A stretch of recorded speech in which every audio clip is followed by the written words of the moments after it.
Welcome back to Unqualified and Uneducated, where we give you our unqualified and uneducated opinions on all things sports, music, movies, anything that's really interesting. What's up, Carl? Are we ready?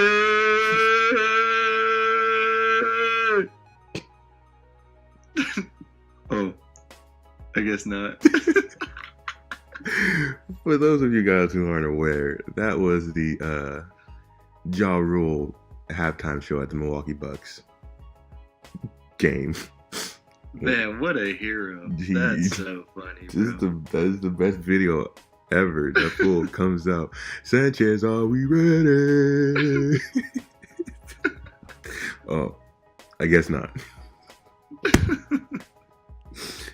Oh man. So in today's episode, it's gonna be a sports only episode.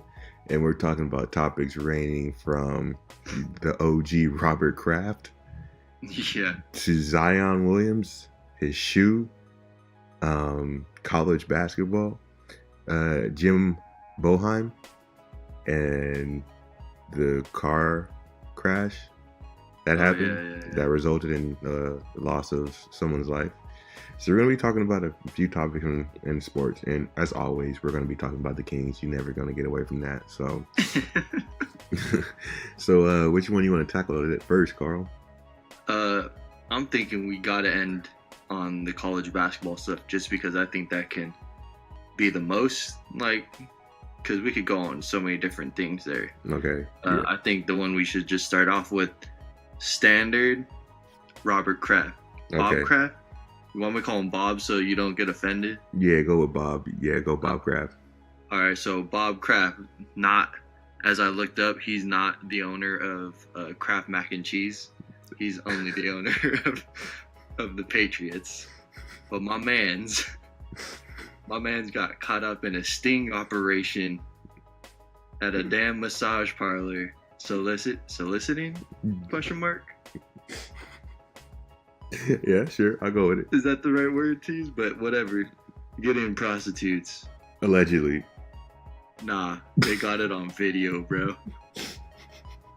I was watching it. They got the cops or whoever was in charge of the operations, like everyone that we have listed here, who was a part of this like prostitution ring, who was like getting the prostitutes. We have their actions on video. My man's in deep. He was in deep. Oh man, why would he do this? I mean, was he making money off of this? No, it wasn't like his thing. It wasn't like he was in charge of it. He was just using it. But that doesn't make sense. It's like my man was just going there to get some. Dude, you have all the money in the world. Can't you pay for like a high class escort? I was legitimately just thinking, just the person he is and all the money that he has, I guarantee you there's just people willing to throw themselves at him, and he wouldn't even have to I feel like he wouldn't even have to go out of his way and pay him. They would just do it and on the hope that they would get pregnant and have a kid. Exactly. I just don't understand. Like you have, like you said, you have like the notoriety and the money to do all that, and you go to a massage parlor? Yeah. I'm surprised. I'm surprised. Yeah, it's freaking crazy. I can't believe it. But I mean, the thing he was caught up in is actually pretty serious because it's they're getting women from China. And so this is stuff. This is trafficking. Yeah, it's trafficking. So that's what he got caught up in. But they get taken from China, promised a good life in America, and they just get stuck in that room. They have to live in their little rooms where they do their business. They have to live in there all day and then do that. So thank goodness they at least got this one parlor or whatever. Yeah. Kind of figured out that, but too bad this idiot was caught up in it, man. Well, I'm thankful for him getting caught up in it. So for real, because it was funny though, because they were because they were really just there to catch the people who are who are like in charge of it. Yeah, the people who are like going and getting these girls and doing all this. They're like, we never expected anyone so famous to come. That's like what it seemed like. Damn, we never expected someone so famous to come through. Jeez, man. Man, I mean that's really sad. I thought honestly, I thought it was just like a regular like massage parlor that he was just visiting, but that it being tied up in sex trafficking, that's just really sad, you know? Like, yeah, it's crazy. It sucks that it's something like that, but hopefully this leads. At least they busted that one joint up. Yeah, so and I hopefully this leads to other joints getting busted because. I don't know. Hopefully something comes of this. Yeah, just keep following Mr. Kraft and his deeds. Yeah, all his resorts. Dude can't win a football game without cheating. This dude's just shady, man. Just follow this guy. Any barbershop he goes to. I know. Restaurant. I saw a freaking. I saw a tweet and it said it had like Bill Belichick, Tom Brady, Bob Kraft, Aaron Hernandez, and I think there was a fifth one, and it had them like lined up, and then it had like a bunch of these other things on the side, like a prostitute, a gun, a deflated football, a video camera, and it said "Match the Patriot." Yeah. Oh, it had Julian Edelman in steroids. Yeah. It's like match the Patriot to their crime. To their crime, and I was like, "That's foul," yeah. But so true. Yeah, Twitter is. I mean, yeah, man. There's gonna be an intense 30 for 30 for that Patriots organization. Yeah, they are shady. Bro. That's gonna be must see TV. You know what's crazy? Freaking the one who seems like the most wild who would do crap like that. Gronk is the one who has not been caught up in anything so far, at least. I mean, yeah. It's kind of wild. Yeah, as it stands right now, we don't know, but Gronk allegedly, you know, he's on the straight and narrow. Probably. The dude who decided to have a damn party on a yacht and like invited everyone to it. What a savage.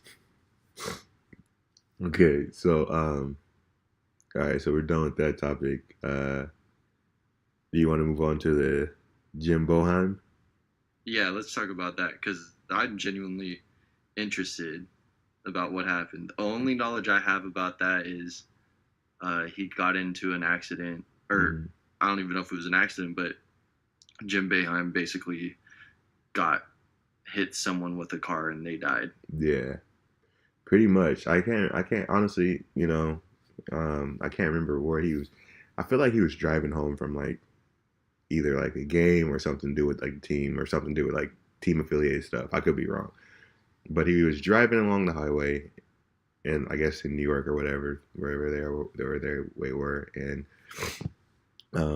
further ahead of him, someone had crashed.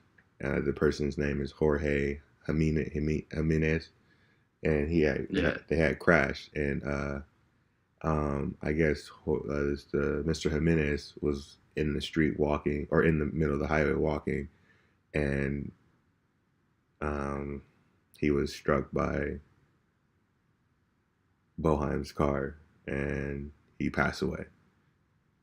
Damn. Yeah, and you know, like, of course, he wasn't under the influence of anything. You know, he passed all the tests. Police are still investigating. They didn't arrest him or anything. It just seems like it was an unfortunate accident, and you know, it's just a really bad situation. Really tragic situation. Yeah, that's freaking heavy, bro. And I don't know how I feel about this, but like, so there was that Syracuse versus Duke, and then so they gave a moment of silence for Jorge Jimenez, right? As you should. And then Boeheim, am I saying his last name right? I think it's Jim Boeheim. I say it wrong all the time. It is Boeheim. I think it's Boeheim. It's weird because it is B-O-H. Yeah. Yeah. So Jim Boeheim, he walks into the arena and they give him a standing ovation. You know. I don't know how I feel about that. Like a standing ovation. Like I don't like. I'm not saying he did anything wrong. By the end of the day, someone lost their life, And then I was talking to somebody today, and they said, "Yeah, I don't have a problem with that." And I told them, "Okay, so imagine if that was your father or brother Right. or sister or whatever, and you're sitting at home, and it's not that even you be watching the game, but this guy that did this is getting a standing ovation, as if, you know." And I understand that he feels bad and regretful that he killed somebody, but at the end of the day, he's walking around with his life, right? And Yeah. your family member has lost his life, and everybody, thousands of people are celebrating this guy like he's done something amazing. So I don't know how I know how I feel about it. I think it was I don't like it. I didn't like it. I think Syracuse that was wrong. I don't. But at the same time, it's not you can't control like the thousands of fans that are in the stadium. Right. Right. Right. But it just to me like it looks bad. It felt nasty to me. That's now if he had walked out with like a family member, Mm-hmm. something like that, or with like even like a shirt on or something, maybe I could see that being justified for like I don't know a reason like that where you're supporting the family or like the Mr. Jimenez who passed. Mm-hmm.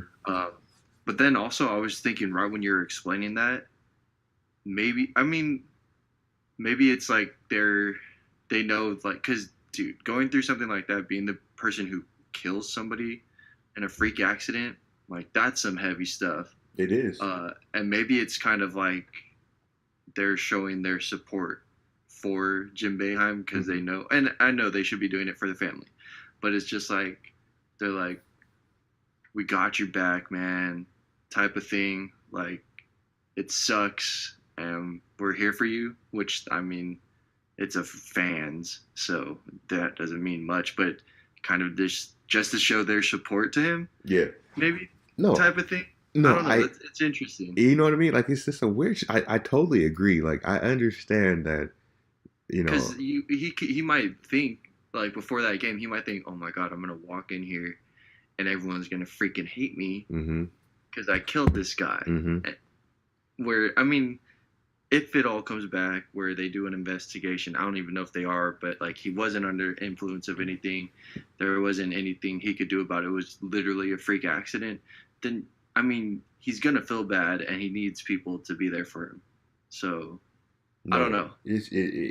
You're right. I agree. Like it's a weird situation. I just felt like I don't know. I don't know. I feel because I agree with you, and you make a lot of sense when you say that they're there to support him. But it's like, I mean, that's some heavy stuff. But at the end of the day, he still has his life, and I understand that they gave him a moment of silence for for Mr. Jimenez. They gave him a moment of silence, but it's just like, I don't know, man. That's just like, if I was at it, like I'm saying, if I saw that, if it was one of my family members, it's just like, all that, all that outside stuff is just washed away, man. Like, at the end, like, when something like that happens, it's just pretty much black and white. This guy killed my father. These guys are cheering for him after he killed my father. Yeah, I doubt that the family feels good about that. Yeah. Unless I don't know. And unless like there was something that was said before it, like let's all stand up and like give a round of applause for Jim Boeheim and like the victims of this thing. Yeah, maybe I don't know. That's weird. I don't know what I would do if I was in there. I might just sit there and be like, I don't really know what to do. Yeah, I don't know if I would. Because that's what would go through my head is like, am I clapping to support him because he's going through a rough thing and like needs to know that like it's all right. I mean, to an extent, or is it like, am I clapping for like a dude who accidentally killed somebody? Yeah. And like we're clapping for that. And it's weird. Yeah, and I just think that it is tough. And I think Boeheim said that they reached out to the family. You know what I mean? I don't think they got any response back because this is all so new and fresh. So it's not that you would want to even think about, I don't think you can process someone reaching out to you, because at the end of the day, in that situation, you're like, somebody needs to be punished, or somebody needs to atone for this. And it's just a weird situation. I just think it was, but you can't stop people. One person claps and everybody's clapping. The arena is like, being in an arena is mob mentality as soon as you get in there. So at the end of the day, you got to take that into account. Because just think if the opposite happened. He walked in, and then they started booing or jeering. Then it'd kind of be like we'd be talking in an opposite way. Yeah. Where it's like, well, he didn't really he wasn't under the influence of anything where he intended to kill this guy. This guy just happened to be walking down a highway at night, which is not an ideal thing to be doing. So he doesn't deserve to get booed, So I just feel like depending on the outcome of what happened, it's weird. I don't know. When did the crash? When did the accident happen? I'm pretty sure it was in the morning. On what day? Let me just look it up.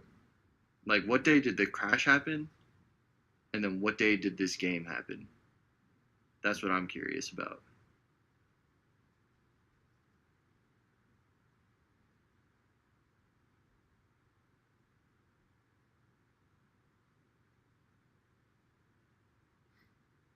Okay, so the accident happened Wednesday night after the Syracuse 20-point victory over Louisville. Police say Jimenez was a passenger in a car that apparently skipped out of control on a patch of ice and hit a guardrail. The 51-year-old was trying to get to safety when he was struck by Boeheim's SUV. Boeheim had swerved to avoid the disabled car, which was resting perpendicular across two lanes, according to police. Oh, jeez. Jimenez was so he was doing his best anyways to prevent stuff. Oh, that sucks. Yeah. And then when was this game? The game was last night. So on Saturday? Yeah, so it happened on Wednesday night or Wednesday in the morning. Yeah, so I mean, Boeheim's not a bad guy in this. He's not a bad guy. I was just thinking because I thought it had happened on Friday. No. So I was like, I don't know if that's the best. I don't think I would be able to go back to work if I did something like that after a day or two. I'd probably be real shook up. Yeah. I might have to take. I don't know. I'm kind of soft though, so I'd probably have to take a lot of time off. I'd be real shook. Yeah, I think I would need some time to reflect on some things. It happened Wednesday. Night. Even then, Wednesday night, Saturday night. That's a quick turnaround. Yeah, it's pretty quick. But then again, it's that idea of maybe he just needs to go back to doing something that he's used to, that he's comfortable with, because it's going to get his mind kind of off just dwelling on something which is going to cause depression. Yeah. It's so strange to think about things from all of the different angles. Oh, it makes everything so much more complicated. Yeah, this is a very complicated situation, and there really is no right or wrong answer in this situation. And all that's happened is freak accident and a man lost his life, which is awful. It's tragic.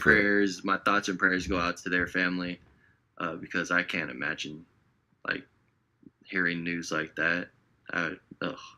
Same here. Yeah, same here. Tragedy. Thoughts and prayers goes out to everyone involved. Do you want to move on from this one? Yeah, I mean, I don't really know what else we could talk about. It's because it just keeps going in a circle. Because we could think of it. It's I don't want to think of it as you think of him as a villain or as a victim type of thing.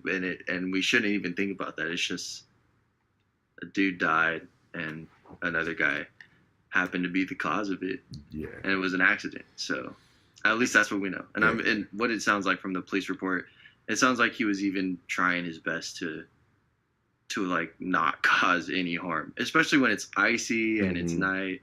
I don't know. It could have happened to anybody. Yeah, definitely. It could have happened to anyone. Someone who is who was like had fame. So okay, so since we're going to talk about the Zion Williamson shoe in college basketball and Nike, we're going to talk about that last. Let's talk about right, our Sacramento Kings. yeah, So this goes back to the Golden State Warriors game when we lost to the Warriors by two. Wait, we lose by 2 points, or we lost them by 2 points, I think. yeah, I think so. Yeah, we lost them by 2 points. Good game as always. And on an earlier episode, I think 2 episodes ago or 1 episode ago, we talked about the Warriors owe us a game this year. Mm-hmm. So it turns out that game would just happen in the playoffs. We're just gonna get that game in the playoffs. Not it's not a regular season game. We didn't talk about what if it was on a postseason, a regular season, but we're gonna get that win in the playoffs. So that's that. But it was rather interesting. Did you check up on any of the Buddy Hield, Dave Yeager situation? Yeah, I saw a little bit of that where they kind of got into it. Yeah. Or like Dave Yeager kind of scolded him. Yeah.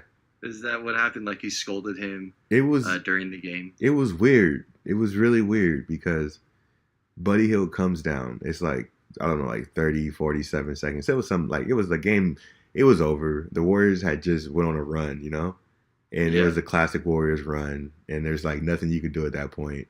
And when you're at that point and you're coming down and you're like down by like 5 in Oakland against the Warriors after they just came on a run, you're just like, okay, game's over. And then the fans would be like, just shoot a 3, just shoot 3s from now on. Yeager was like, let's run a play. Well, Buddy just came down and cashed a 3, and it went in. And we're like, everyone like, I was like, oh shit, okay.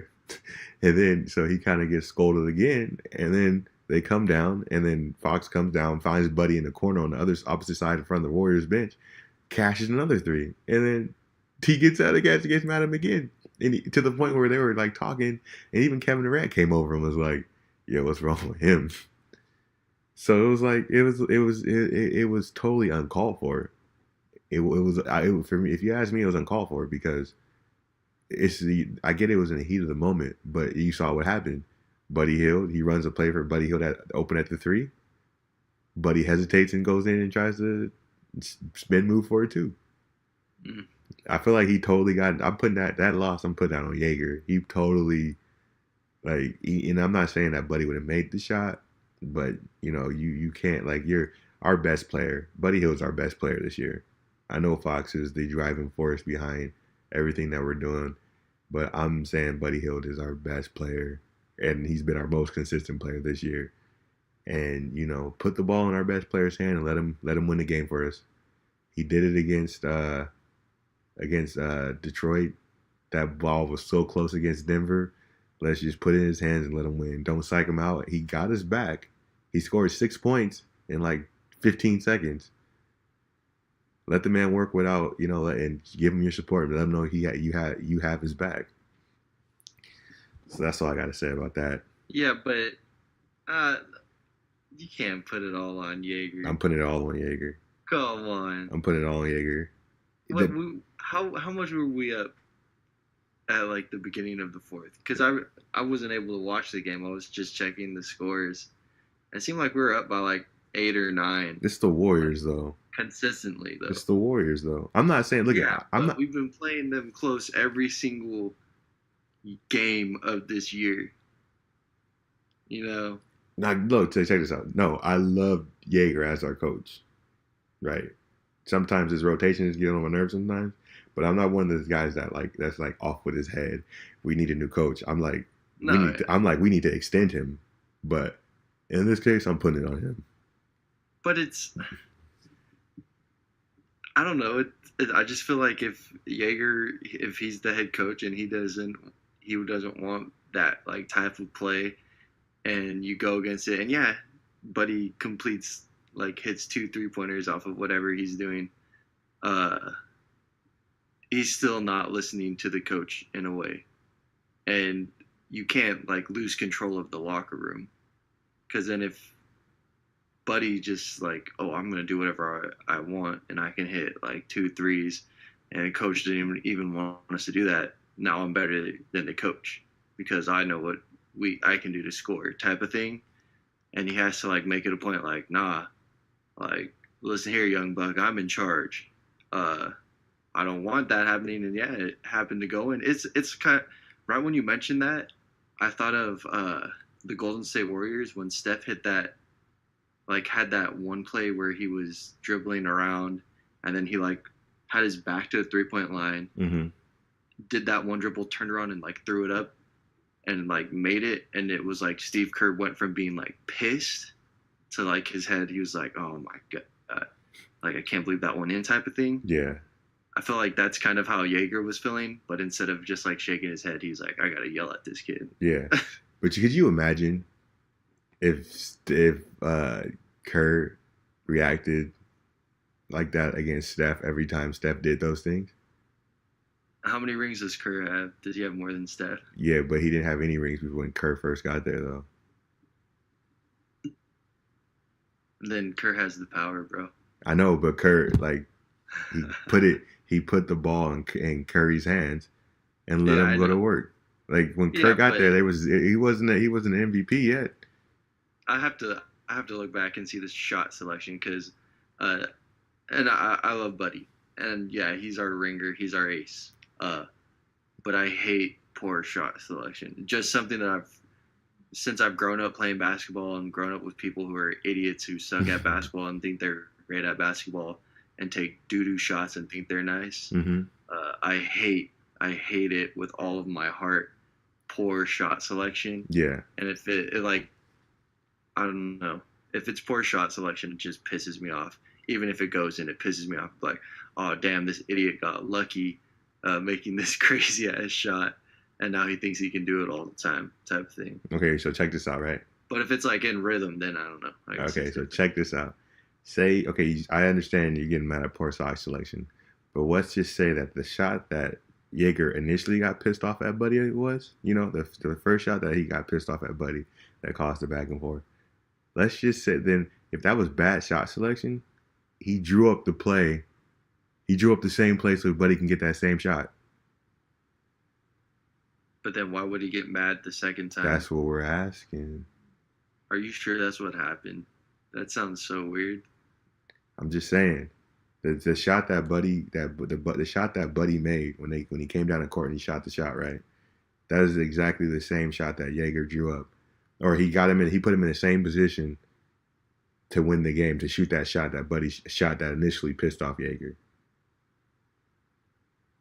Or what if Buddy was just doing that on his own because he knew he hit from there already? Nah, they drew up that play. That's not the play that got drawn up. I mean, in that case, it's different, but it looked like that was the play he wanted. They even said he wanted Buddy to take the shot last. Yeah, but it's like, what if he wanted him to take it from a different spot? I mean, that could be true.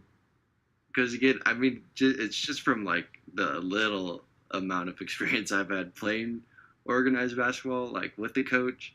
There was one game where I was in quotation marks one of the better shooters on the team when it came to in-game stuff, and we were down by 2, and there was like 5 seconds left in the game, and we're trying to win it, so we're gonna hit a 3. So our play was to like have the like point guard drive in. I was gonna kick out to a corner after the defense got like sucked in, and he would kick it out, and I hit a 3, which that shit had me nervous as hell anyways, because I don't got ice in my veins like that, you know?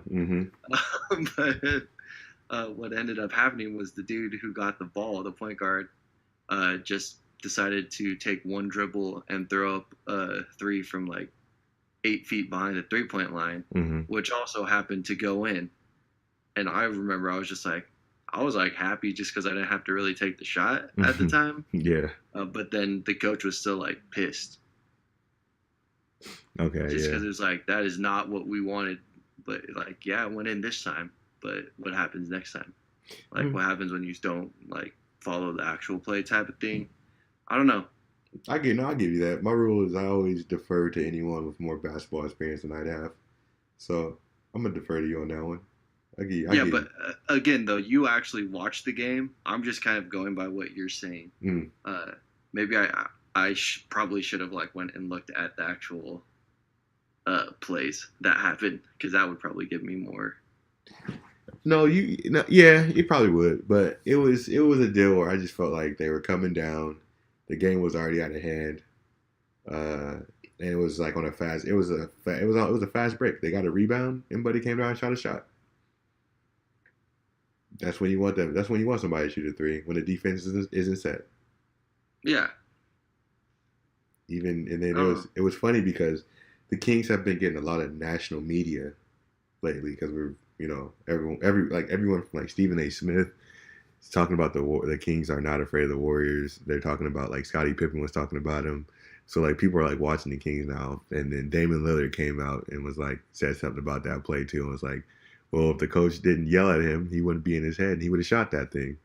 So like, I just think it's funny. Really, in all reality, even if you get yelled at by your coach, first off, you're not in high school. You're a grown-ass man, so you should be able to take criticism and kind of just go with it. So that shouldn't be what affects your shot.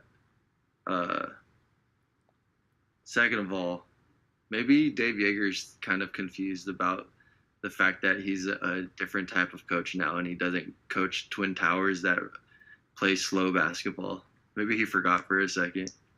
You got me on the grown man thing. He is. Yeah, you got me on the grown man thing. I have nothing to say to that. He is. And he's making millions of dollars, make the shot. That's what I'm saying, bro. It's his job. Come on. Yeah, you got me. I got nothing to say. So, I love the Kings. Don't get me wrong. No, yeah, I love no. The Kings. I'm pissed we lost. But I mean, in all reality, I'm just happy that we were there 4 games in a row against the Warriors. Like, if one play tips our way in all 4 games, we're 4-0 against the Warriors, and we're straight into the playoffs, which is insane, dude. So check this out, right? The Warriors, on that little equation that I had, and I talked about the Nuggets and the Warriors were not the games that I calculated into us needing to win. And we beat the Thunder last night. So that was a game that we didn't need to win either. Right. So we're sitting pretty right now for the rest of the season. I mean, we still got a lot of the season left to play, but we're sitting pretty because the Spurs and the Clippers lost tonight. So, and they both play tomorrow night. So if they both lose and we win, we jump up to the 7th seed. That's crazy. That's crazy. And I know it's, like I said, we got a bunch of season left. We got a lot of season left in this NBA season before the playoffs start. But the fact that it is a end of February, March, and we're still playing meaningful basketball. I know, it's unreal. I don't even know how to feel about it. It's crazy. I was telling my friends, like, last year, we got eliminated from the playoffs in November. And to give people context, the NBA season started like October 31st or October 30th last year. So it took us like 2 weeks into the season to get eliminated from the playoffs. Now, it's going to be, we're either going to make the playoffs or we're going to get eliminated from the playoffs in like the last week of the NBA season.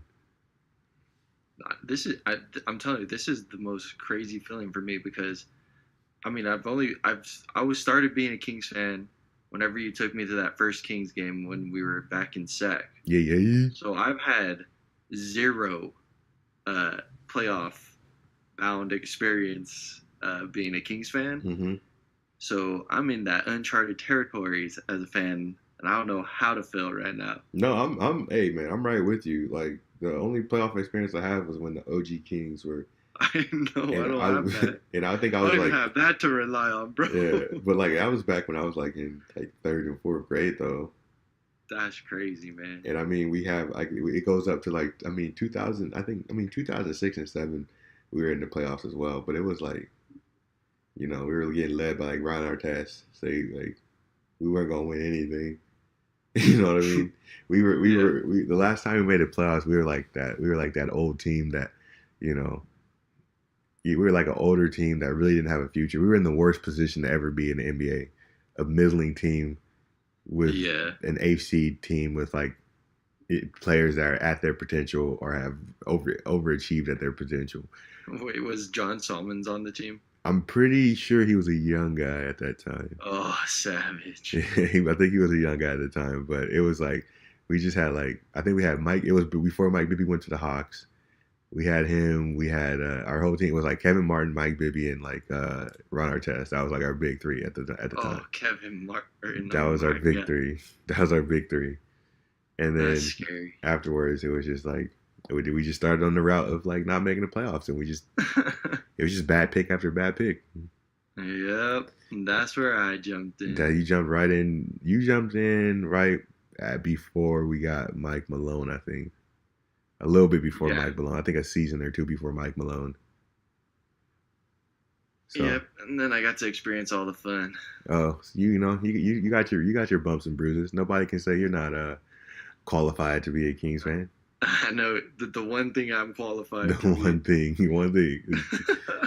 Yeah, but I gotta say something to people because I've getting I've seen a lot of hate on Facebook. People were commenting like Kings fans are happy because they lost to the Warriors. I'm just like, dude, you guys, I hate when people analyze things without context. Wait, what? What does that even mean? Like they're like people are like, oh, you guys are just happy to lose to the Warriors. You guys need to like want to win. That's the loser's mentality. What? Yeah, the people are saying that the Kings and Kings fans have a loser mentality because they're satisfied with losing to the Warriors. Stupid. That's what I'm saying. Like, don't like. I hate when people try to analyze things without context. Like, you gotta like look at it. It's like the second year of the rebuild, and they're at this level. Nobody's happy with losing. Nobody wants to lose. But you say to yourself, "Wow, these guys are good at this point in the rebuild. Oh, it's about to get serious when we're at season 5 of the rebuild." You know what I mean? Like we're like that's what people are happy about, like them achieving, because we've already exceeded the total wins, and De'Aaron Fox even said that it's easy to play right now because nobody was expecting them to do anything, so there's zero expectations. Yeah. So that's why we should be watching these games. That's how they're playing, and like I'm not one of these guys that I know I want to be in the playoffs, but there's a lot of people that are like get upset after every win, after every loss. I don't really. Like I get upset after like the stupid losses, like losing to the Phoenix Suns. Right. But I don't get mad at loss as long as we played and we tried, because right now like the guys aren't at their primes. The only person that's like, I would say Buddy's starting to enter his prime, and Bogey's probably in his prime as well. But like Fox, Giles, Bagley, those guys are nowhere near their primes. Fox is 21, Bagley's 19, and Giles is 20. That's high. Like, come on, man. Like, just sit back and enjoy. Like, when we talked about this over and over again, when DeMarcus was our only young asset, we were like, man, we wish we had a team where we could watch like progress from like young to like old, and we were seeing like all these teams that were doing it, and we're just like, dang, we wish we had a young group of people we could root for, and we finally have it, and it turns out like they're actually really good. I know, it's crazy, man. And I think I think there was like the Kings, like the King, like the players, they say like they say like, oh, we knew we were this good at the beginning of the season. I don't think so. I think that they knew they were going to be there better than everyone expected, but I don't think that they thought they were like playoff good. I think if they knew like how really good they were at the beginning of the season, it would be a different season. Like they'd probably be playing even better. But as you progress throughout the season, you get better. Fine wine needs time, I guess. Cheese needs time. I just think all these haters talking about, oh, we're content with losing to the Warriors, are just teams that we've beaten, fans of teams that we've beaten who are supposed to have beaten the Kings. Yeah. So stay hurt, man. And namely OKC Thunder fans. I actually commented. Get out of here, man. I commented back to a couple people because like I had to. Chris Move he does his NBA recaps, right? And Chris Move was like, Kings upset at the Thunder, and I was like, wait, what? You can't upset the Thunder when we beat them when we won the season series 3-1. And then another person said, a person commented was like, he said, oh well, Paul George was tired last night. They were on a back to back, and I was like, all right, then what's your excuse for the other two games? There's no excuse. Like we won the season series 3-1. There's like people always fetch for excuses and try always to make a reason for losses. And whatever, and there's no Paul George slander on this channel. We love Paul George. We love Paul George. We are pro PG. Pro PG, except the movies. We don't like PG-13 movies, but PG-13, we're pro PG. Hell yeah. Except when he's playing against our Kings, you know what I'm saying? Yeah. But don't discredit the Kings, man. Just like they're a young team. I know it's easy to make fun of the Kings because we do some Kang things sometimes. But we are here, bro. It's gonna be a good 10-year run, man. If we keep everything why together. Can't people just appreciate That's what I'm man? saying. I don't understand. Like they play a good brand of basketball. They're fast. They're fun to watch. Like if I was an NBA fan and the Kings weren't my team, I would love to watch the Kings. Whatever. People are whack. It's whatever. So we'll keep you guys updated on the Kings' route to the playoffs. It's going to be an exciting one regardless. And also the Lakers lost to the Pelicans the other night, so they're dropping even further. So if the Kings got into the playoffs and the Lakers didn't after getting LeBron James, best season ever. They're going to be real hurt. That's the best season ever. Those Lakers fans are going to be real hurt. Exactly. And all those Lakers fans are actually Warriors fans right now, so which is kind of weird. It's kind of weird. So moving on, we're gonna wrap it up with the Zion Williamson shoe explosion because this is going to lead into a whole many different types of conversations. I know. So of course you saw what happened when his shoe exploded. Yeah, well, first I heard about it, or like maybe I saw an article. I don't really remember. And then I was like, huh, his shoe broke. And then I looked on it online on a video, and that shit busted. Like that went up his foot. I was like, huh? I was like, that was crazy. And the first thing that popped into my mind was Bo Jackson. Because I watched that 30 for 30 on Bo Jackson because he was like the most supreme athlete at his time, like the greatest athlete. And essentially, Bo Jackson was too strong for his own body. Mm-hmm. And on a football play, he pushed too hard after getting tackled by someone. Yeah, pulled his and exploded too hard and pulled his damn hip out of his socket. He pulled his hip out of his socket or something just because he's too powerful. And that's the first thing I thought of. I was like, damn, Zion Williamson is like the Bo Jackson of college basketball right now because he was too damn strong and busted through his damn shoe. That's crazy. That shit did blow up though. I was like, whoa, he's strong.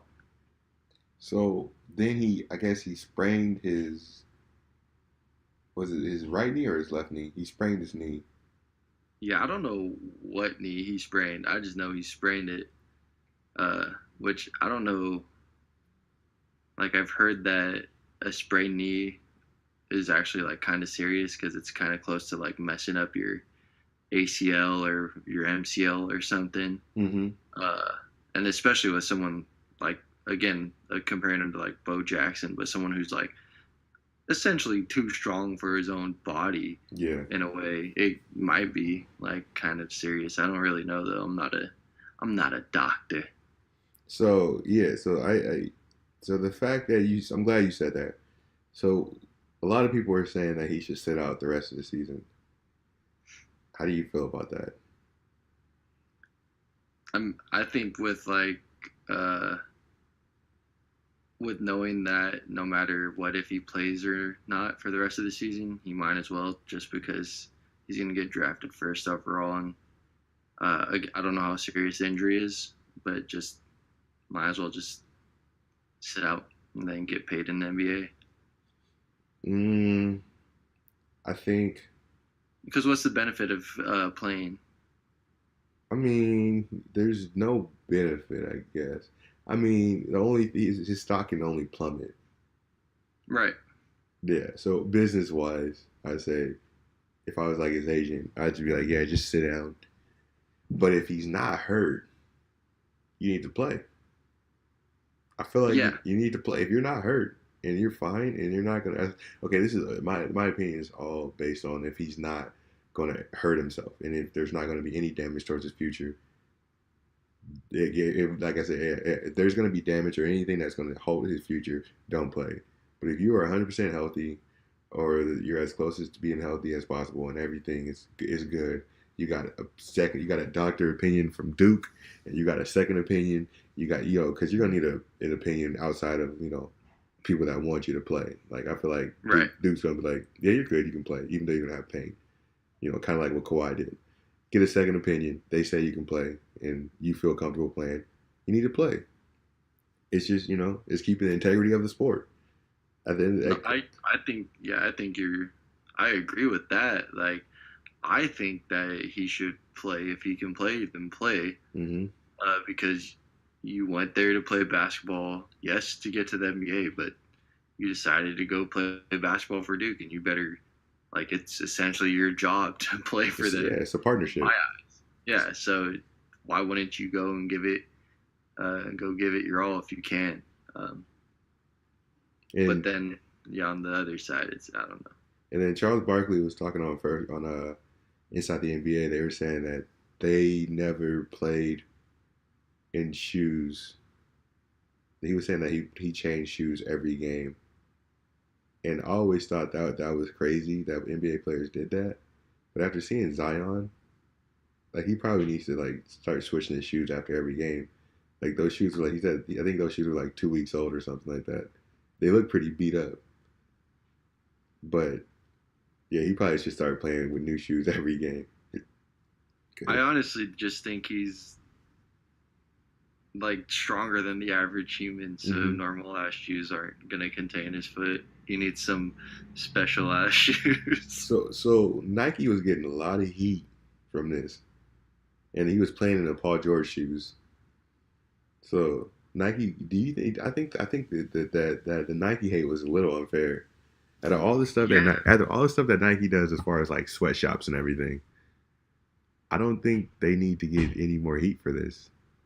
Yeah, I can't believe I think I saw something like Nike plummeted $1 billion. Yeah, I saw that too. And I was like, huh? It's like that's insane. Essentially, it's like how does that a dude, right? First off, he's a college student who's 18 years old, maybe.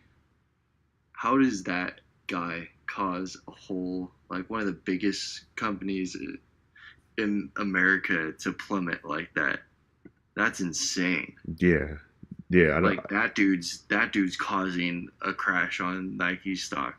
I don't even know. That doesn't make sense. What happens if LeBron busted through a shoe? How much does it plummet then? That there's no more stock. There's no more Nike. It just cancels. It implodes. As soon as right when the shoe blows up, the company blows up. Yeah, it just implodes. So it's like okay, so it's like check this out. Then what about all the ankle sprains that people go through? Like that, I don't understand why Nike was getting heat. And what about Paul George getting busted up that time when he was training for the Olympics? Exactly. I bet he was wearing Nikes. Yeah, I just think that, like you said, this dude is just a freak of nature. But yeah. So I can't blame Nike for what they did. I can't blame Nike for what happened. So I think Nike needs to leave Nike alone. Leave Nike alone. For reals. But I think it all just comes down to people essentially idolizing and putting this guy on a pedestal, where it's like if it doesn't work, then it's not gonna work for any of us. And all the kids are like, oh, I don't like Nikes because Zion couldn't wear Nikes. And you know what's gonna happen anyways? That fool's gonna wear a Nike the next time he plays basketball. Oh, of course. So he's not gonna switch his damn shoe brand. So I don't even understand, man. Okay, so we're here now. And so Nike wasn't the only thing that was getting heat. College basketball was also getting a lot of heat. And I think we both kind of have different opinions on this. Oh, dude. Normally we have different opinions on this. But I don't think that college basketball deserved the heat that it got. Because Zion potentially got hurt. Because you feel that, okay, so you feel that college players shouldn't get paid, right? Hell no. And then I feel that in some circumstances, they could probably get a little more money than they already get. Like, I don't think they should be getting handed out $1 million contracts. But I think they should, depending on the revenue that they bring in, be compensated a little more in their financial aid situations. Not necessarily getting paid more, but a little more, like, I don't know how to say it, because I do feel that the integrity of college sports is that they are unpaid athletes and it's amateur to some extent.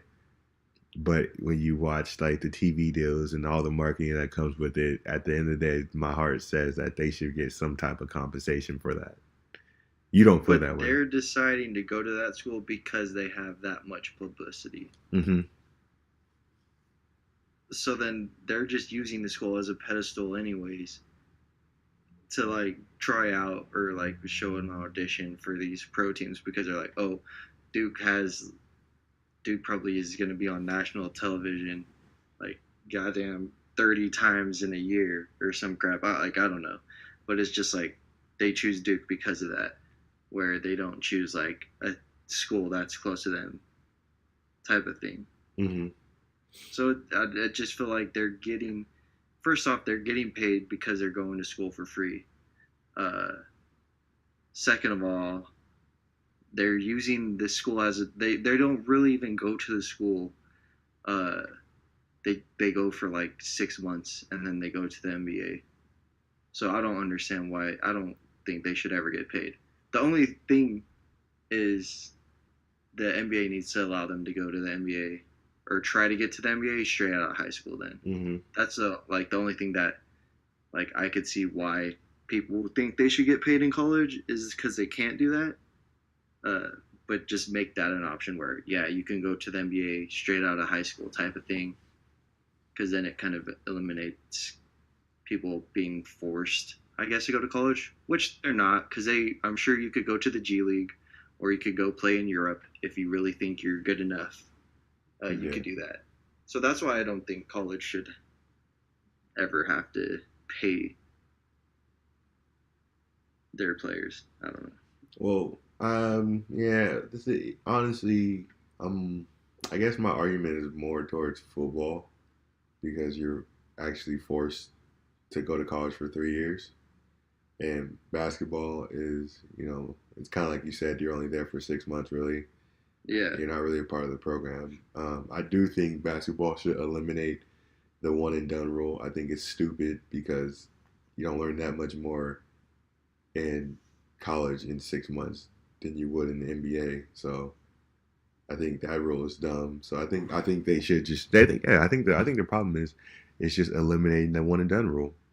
Yeah, it's really just let them go. If they really think they're good enough to go play and make their profession basketball straight out of high school, that's their decision. Mm-hmm. Let them do it. But then again, I don't know, like if they go and they fail to like make it into the NBA draft or go on a pro team, I guess if they don't play like a minute of pro basketball, I think they should be allowed to come back and like use their eligibility in college. I agree, but I think it goes if you hire an agent, you're like a professional. So that like, how does that make you a professional though? I'm pretty sure that's what it is. If you hire an agent, because like I think that's the like the thing. Like if you, I think if you can join, and I agree. I feel like you should be able to. Like, isn't that the thing for like guys that enter the draft at a college? They're not allowed to go back to college if they hire an agent. I'll look Oh, it up. maybe. Yeah. If they can make it so like they're able to get the same exposure as all the other draft prospects, and they have like that fair chance of getting the NBA, and they don't make it in, they don't get paid at all being a pro athlete, then yes, they should be able to go back to college and play for the college. I'm not saying that they should, like, if they play pro basketball and get played, they should still definitely be able to go back to college, just not play basketball for the college. I think that's two different things. Because at that point, then I don't know. It's weird why it's a thing.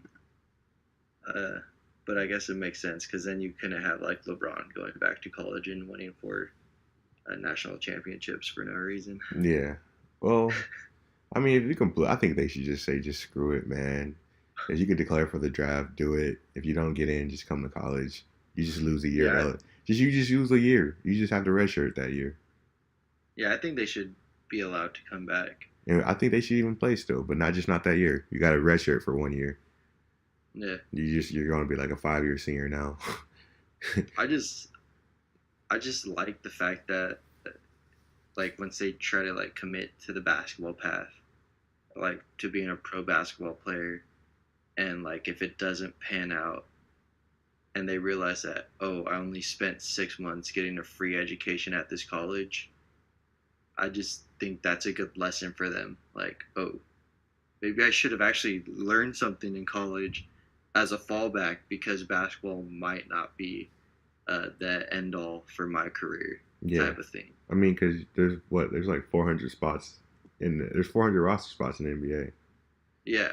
And there's like thousands of high schools across America and like thousands of colleges. There's not like a huge turnaround for basketball every single year. There really isn't. 100 people retire every year and 100 new fresh faces come in type of thing. It really is true. Like each team may add 1 or 2 more people. Yeah. So like at best, there's probably like anywhere from like, it's not even that, maybe 15 to 30 new people in the NBA. Yeah, like fresh faces that like make a career out of it. Unless you're like the OG 76ers where your whole team is just D-League players. Usually they just keep the rosters intact. And yeah, so no, I agree. I think all this poo-pooing on the NCAA would be better, or it wouldn't be there if they just eliminate the one and done rule. And I think they are doing that. They're gonna. Yeah, I think they are. Yeah, I think you're right. I think they are in like 2020 or 2021 or something. But why does it take that long? I know.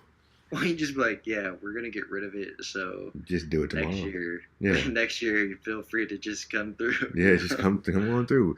But you know what that does though? That means if I was a GM, right, and I know they're gonna eliminate the one and done rule, I'm stashing so many second round picks. Oh, to like take a risk? Yeah, bro. Like check this out. Like, you check it out. If college, and this is probably gonna be a really shady. It's gonna make like high school scouting so shady now, because you're gonna get these second round picks, right? You stash a bunch of second round picks, and then you spend all your scouting just looking up players across every single high school. You just hire an extensive scouting program. Like you just put so much money into your scouting division, and they just go out and they're just looking at high school players, and they might hit on some, and then they might wreck some people's lives. Like, hey man, like we're gonna pick you up. Like just join the draft. You know what I mean? Yeah, that would be. It's gonna be really shady, because then there's gonna be like, hey, we'll take care of your family. If you declare for the draft, you won't get a lot of money initially because you're gonna be a second round pick. but we'll get you taken care of. So I think it's going to be shady, but I definitely, if I was a GM, I would get a bunch of second round picks because they're going to be extremely valuable because you're going to be able to take chances now. And then you can get a guy that, you could get a guy that has like no skills. Like you could probably find like a Giannis, not saying like type player, but a person that's raw that you see potential, and you can like actually take him and mold him at that point. Yeah, but I guess it's kind of, I mean, they had it, so there was no like where you could go to the draft straight from high school. I don't like, did a lot of shady stuff like that go down in there? I don't know. Maybe, probably, but because I mean essentially it's up to the dude, like the person who's playing basketball. If they're smart enough and they know like, no, I'm not ready to go to the league right now, then maybe they spend a year in college or 2 years in college or whatever, and they like develop their game. I don't know. I feel like NBA teams, like I would not be surprised if they did some shady stuff like that, where they're like just trying to convince random dudes who have like potential to just like, nah, just throw your name in the draft. We're gonna pick you because we think you can be something. Yeah. Where they could actually screw someone over. But I would like to think that if there's no one and done and you have these guys going and playing college basketball for like 2 or 3 years, then that also adds to like second round prospects who are like more veteran and like who could add more, like who could add value to a team as well. Yeah. Just not like that one out of a million shot in the dark type of chances that you might do with a high school player. I agree. I got 2 things to say. One, I think probably shady stuff happened like that back in like 2003. I just think there wasn't like a lot of media coverage on stuff like that, or like it's just not that much social media around. So and people have their platforms. It is different now. You're right. Like I think now, like people will be on their Instagram like, oh snap, this so and so did this. There's just so much stuff that can media coverage and surveillance now. And 2, I agree with you. I feel like if the one and done rule is done, you would have players stay in college for more than 1 year, because right now it just seems like, you're like, I think people to use the one and done rule just because it's like it's a requirement. So once you're done with your requirement, you're like, I'm ready to go. Right. They're like, oh, I can go play in the NBA. Might as well go try it. Might as well go try it because at that point there's a clock. Like you immediately after you get you finish your one and done, your clock starts now. You're like, I can be a pro now. I'm wasting time. Let me go be a pro. Which is crazy because like if you think of some of these like OG great NBA legends, 2, like 3 years in college, they went like 3 years, 4 years in college, and they played a whole, like I'm pretty sure Kareem or Lou Cinder, when he was in college, pretty sure he went for 4 years. He went 4 years. And he's still, what, number 2? Mm-hmm. All-time scoring? Mm-hmm. Like, Shaq did 2 or 3 years. Yeah, like, you can go to college for 3 years, and you still have a long career. Mm-hmm. Like, people, they're just caught up with trying to get paid. Which, I mean, it makes sense. If you're in a rough financial situation, then yeah, maybe that's what you have to do. I don't know. It's just so much money in the NBA. That's what it is. There's just too much money in the NBA now. There's too much money. There's just like so much money that now you're like, as soon as you're able to get it, you got to go get that money, and you look stupid if you don't, because you can get hurt. But you're so right, because Charles Barkley, I think he spent 2 to 3 years in college. Kenny Smith spent 3 years. Jordan spent, I think, 2 or 3. Yeah, I think so. Duncan, I'm pretty sure he spent 2. I think Tim Duncan might have been 4 years. 4 years, maybe. Yeah. And then so that's when and that's why Steph Curry, 4 years. Damian Lillard, 4 years. So, and what happened when they went to the pros? They hit the ground running, like for real.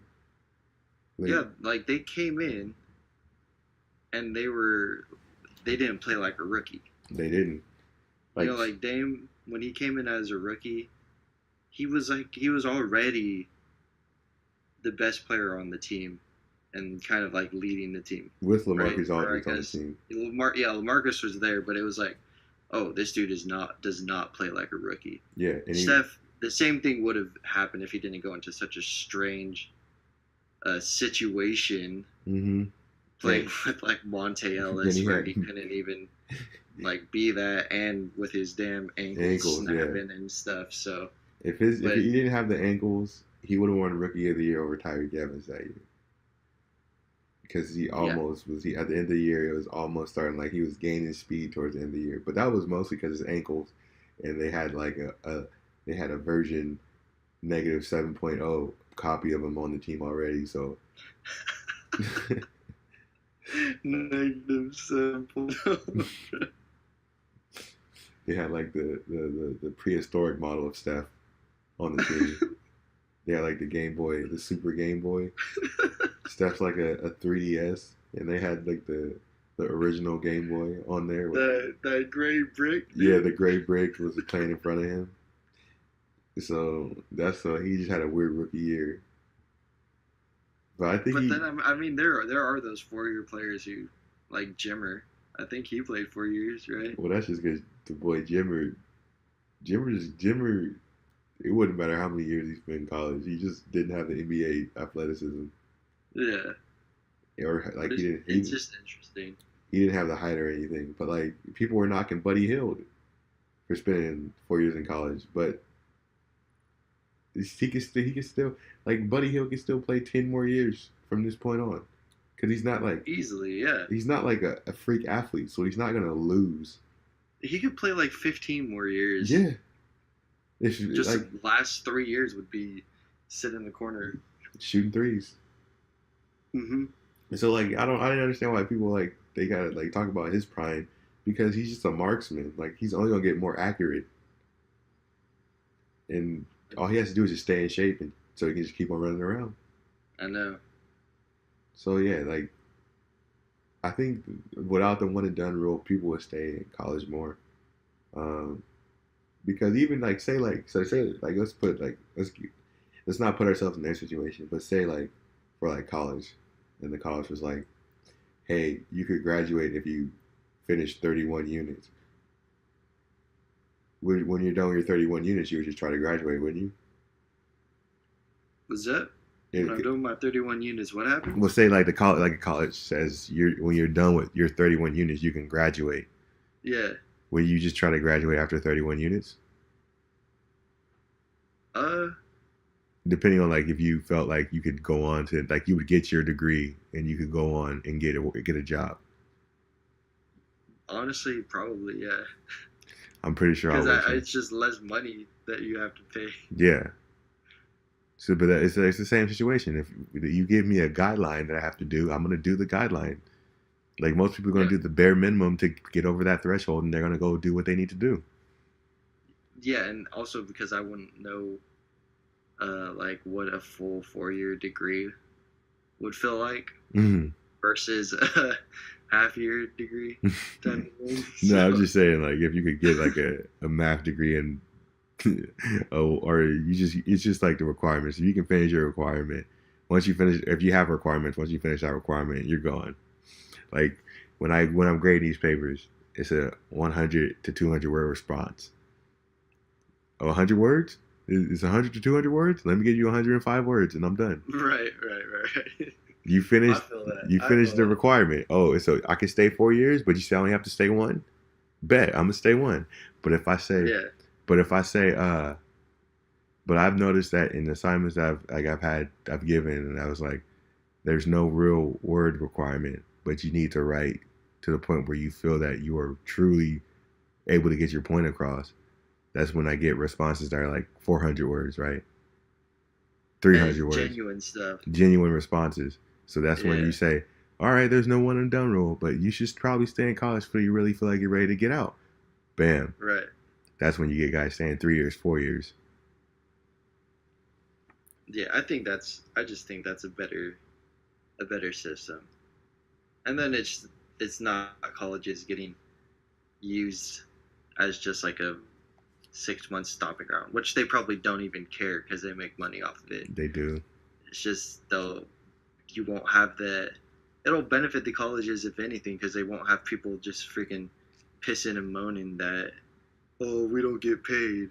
Yeah. Type of thing. It'll just be like, well, you can go get paid. Go ahead. Yeah. Like, put your name in the draft. You'll get paid. Exactly. So. And like, yeah, because like nowadays, like people like talk about like college alma maters and stuff, and I'm like, yeah, shut the hell up, man. You was there for like 5 days. You probably went to like 6 different classes that whole semester. Shut up. I know. Like they talk about like, I don't get me wrong, like because it is mainly like the Duke ones, like the guys that go to Duke for like 3 days. They talk about Duke like culture so much. I'm like, bro, you was only there for 3 days, dog. They'd be like, Zion, yeah, Zion, he can go play for New Orleans. Wanna know why? Jaleel Okafor. He played for Duke too. Exactly, bro. That's a brotherhood. That's what I'm saying. Like there's a couple guys. There's one like this like Duke family or something on Instagram or whatever or Twitter, and he'll post like highlights from like all like the Duke family. So like he'll do like Jason Tatum, Kyrie Irving, Marvin Bagley, you know, all these guys. He posts up like their highlights. And the same thing with this Kentucky guy. He'll do like De'Aaron Fox, Willie Cauley-Stein. He'll just post stuff from those guys. And I'm like, bro, like he was just like, bro, like they were barely there, and Kyrie only played like 2 games. But like the only thing that would make sense for someone to say something like that would be someone like the Florida Gators. Mm-hmm. But I'm talking about like, you know, like the Florida Gators when they did the back-to-back with Joakim, Al Horford, Corey Brewer. Yeah. Like that's when I could see like, oh, yeah, like that's like, oh, that's my Florida brother right there. Like something like that. He's like, oh, yeah, that makes sense. They won 2 championships together and they played there for like 3 or 4 years together. So, yeah, that makes sense. That's your alma mater.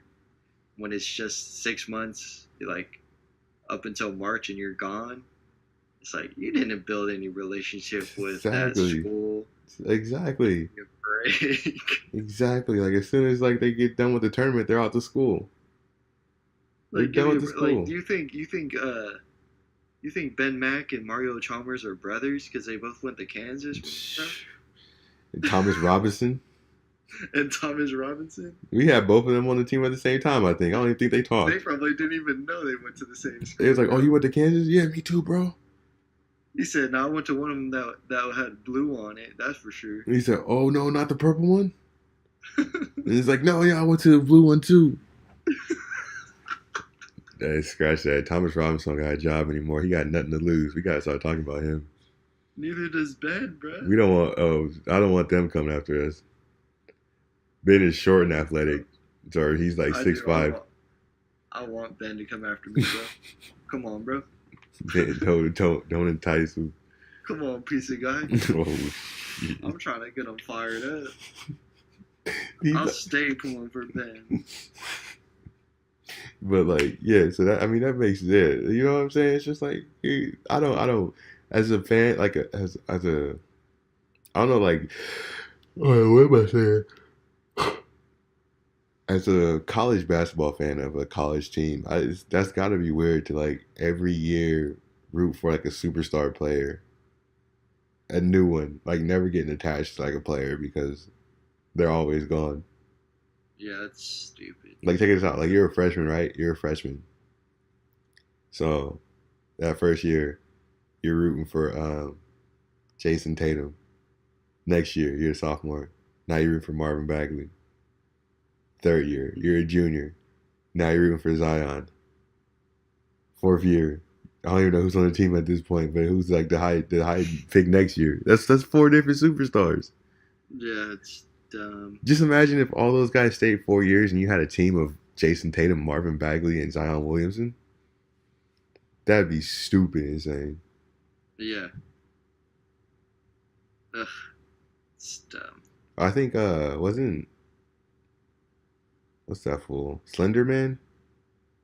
Slender Man. Yeah, yeah. Slender What you Man was on talking about? Duke. Oh, Who Sleepy, else? Sleepy. Sleepy. Oh, Ingram. Yeah, that's his name. Yeah, he was. Oh, Slendy. He was on Duke. So you would have had a team of like you would have had all the interchangeable. That Yeah. team would be nice. You would have had you could put Bagley at the 5, and Zion at the 4, Slender at the 3, or put no Slender he would be a shooting guard, and then you would have Jason Tatum at the 3. That'd be a deadly That'd be lineup. crazy. And you know what? Thinking about like the whole if they got rid of the one and dones, I feel like the college basketball competition would step up not only because people would stay longer, um, but because you wouldn't be so keen on just going to like these giant universities. Mm-hmm. Like I don't think as many people would focus on going to Duke, Kentucky, and like those top schools that are like known for one and dones. I feel like they would kind of spread out the talent a little more and make it more interesting that way. Yeah, no, I agree. I think talent wise, it would improve across the board, like from college to the pros. Like Yeah. you wouldn't have there would the developmental period wouldn't be so huge. You wouldn't have guys like like a Jonathan Isaac that's coming in and you're watching him for like 3 years and you're like, oh, he could become great. Damn, bro, I forgot he was in the league. Yeah, you know what I mean. We wanted him. We Oh were my like god, bro, we should get Jonathan Isaac with our 10th pick. that's so real. So like you wouldn't have there would still be projects. Like there's always gonna be projects. And those Right. guys were probably like high schools. So they might be one and dones, or they might be two and dones. But I think you would just have an influx of more talented, more seasoned, developed players. Yeah, At the I don't think the first or like 10 out of 15 lottery picks would be projects. exactly, and at the very least, you'll get guys like that can play in the system. Yeah, You wouldn't get a and if whole yeah, and if they are like quote unquote projects, it's like a high school phenom yeah type of thing, or like a college freshman phenom, and then you got like your juniors and seniors that are like, yeah, they could play. yeah. That's and you know what you just described. You described the 2003 draft. You really did. LeBron. LeBron, Carmelo, and D Wade. So real. That's crazy. Because I was about to make that point that it was more interesting when you had like college phenoms, high school phenoms, and juniors that could play. It was like an influx of more talent because you're watching because when one and dones aren't there, it's just like you're able to like speculate on more talent coming into the league. So you're like Right. watching like LeBron ball out in high school, and you're like, you know what? I think he could play in the NBA. And then you're watching Carmelo win a championship we're bringing it back around with Boeheim. That's true. We're watching him win a championship with him, and you're like, oh yeah, that dude can play in the NBA. And then you're watching D Wade make it to the Final Four, and you're like, yeah, that dude's time. It's time for him to go to the NBA. And then you got Chris Bosh, like a project, and you're like, Yeah. that dude could play in the NBA too. He just needs a little more seasonings on him. So I think it'll be good for college basketball. Just stay away from those Kwame Browns. Do you know Kwame's nice. we gonna get some Kwame's now? If the one and done is over, we're gonna get some Kwame Browns. Kwame's, bro. Kwame's nice. Kwame, like J.R. Smith, he was the one, or J.R. was fresh out of high school. Mm-hmm. It's crazy. Dwight Howard. Dwight Howard, yeah. Who else was? I think Tyson Chandler was out of high school. Yeah. I think more bigs would probably go out of high school than anything. Yeah. Because like KG. Yeah, because you're like, dude, that dude is huge, and he could play. So you're like, let's just draft him. I don't think you would draft a point guard out of high school unless they're like crazy. I mean, like Kyrie Irving, you would just took him out of high school, and he didn't even play in college. So Basically did.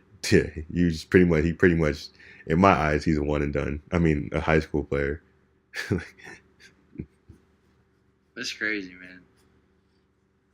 I think it would make basketball better. I think it would too.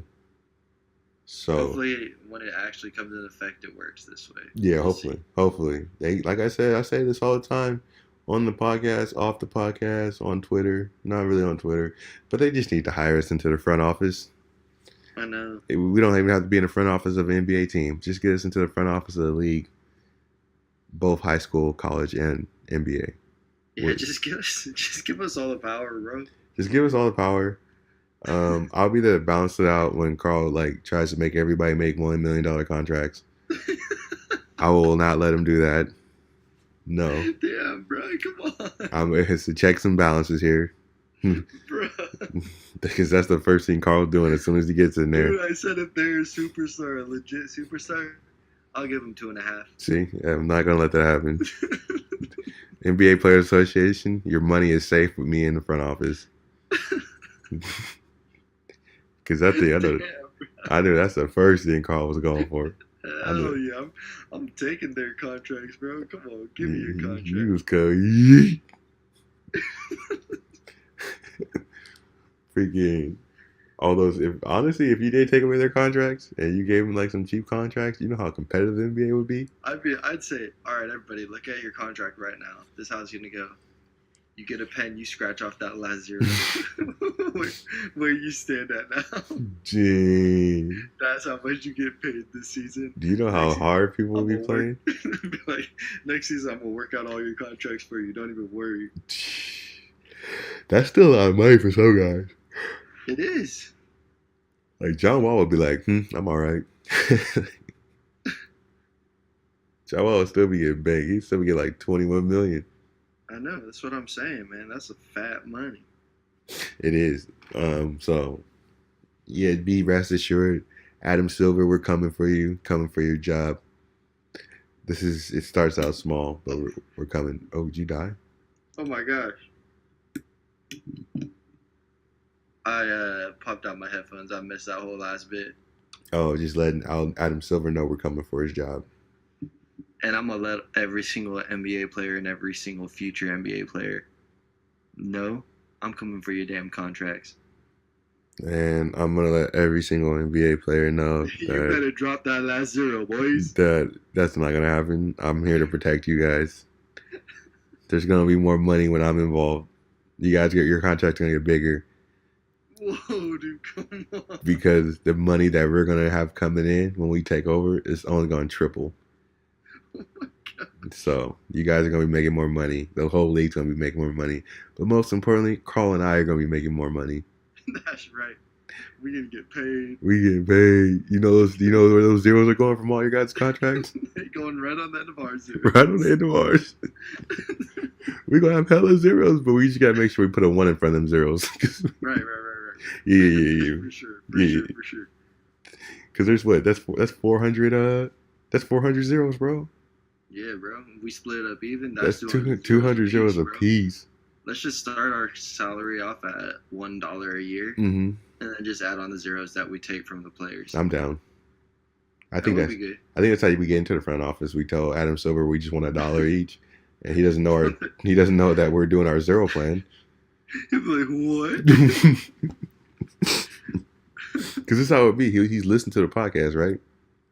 And then he's like, oh, those guys only want to work for $1? I'll do that. Then he goes and takes vacation because he thinks that we're capable of handling it.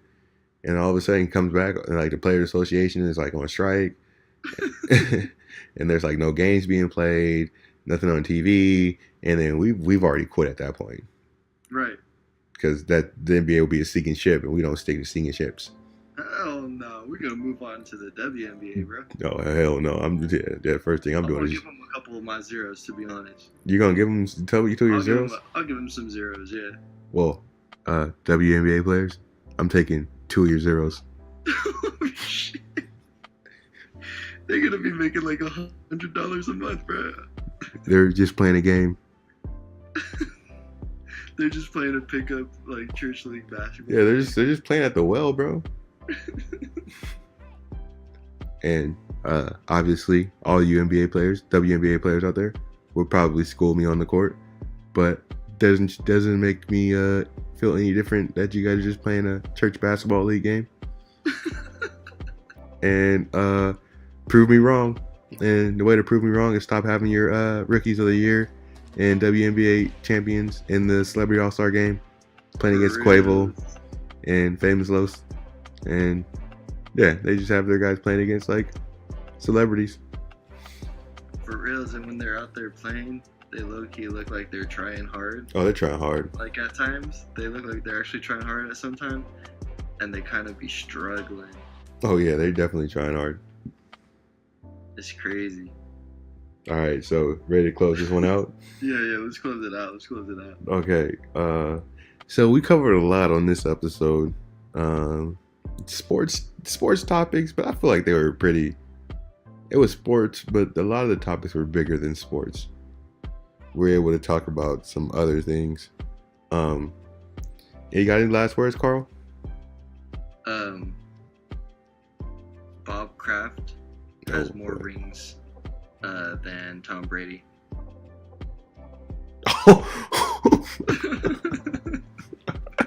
I'm sorry, that's effed. I'm really thoughts and prayers go out to my boy, the Jimenez family, and to all the people who are affected by prostitution and what's it called? What do you call it? Yeah, human trafficking. Human trafficking. Yeah. Jeez, man. You're freaking crazy, man. All right, man. Now I got to say this after this episode. We've said a lot of things today, and you might feel that we're unqualified to say those things. And you know what? You're probably right. And we've also said some things that weren't actually right or educated. And you would probably be thinking we're only saying that because we're uneducated. And you're right about that. And that's why we're unqualified and uneducated. Thanks for tuning in for this episode. It's it's gonna be a hour plus. And as always, stay unqualified, live uneducated, and we're out.